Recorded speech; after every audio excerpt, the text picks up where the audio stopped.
And number 6, pwede ka daw kumain ng kahit ano, kahit meron kang type 2 diabetes. You deserve treats daw at lahat ng masasarap sa dila ay wag mo rong ipagkait sa iyong sarili dahil ikaw ay tao lang. Alin ba ang mas deserving ka sa buhay mo?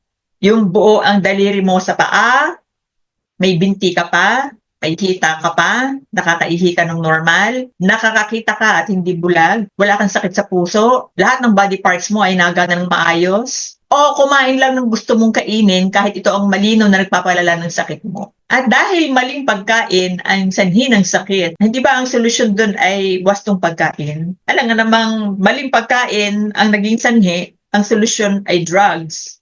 Doesn't make any sense, di ba? Hindi naman ibig sabihin no, na kapag may type 2 diabetes ka, hindi ka na pwedeng kumain ng masarap. Makakakain ka pa rin ng masarap, may i-give up ka lang, pero pipiliin mo yung pagkain na masarap na angkop naman sa sitwasyon mo. Alam nga namang may sakit ka na nga. Alam mo yun na nagpapalala ng sakit mo. Bakit yun pa ang ilalagay sa katawan mo?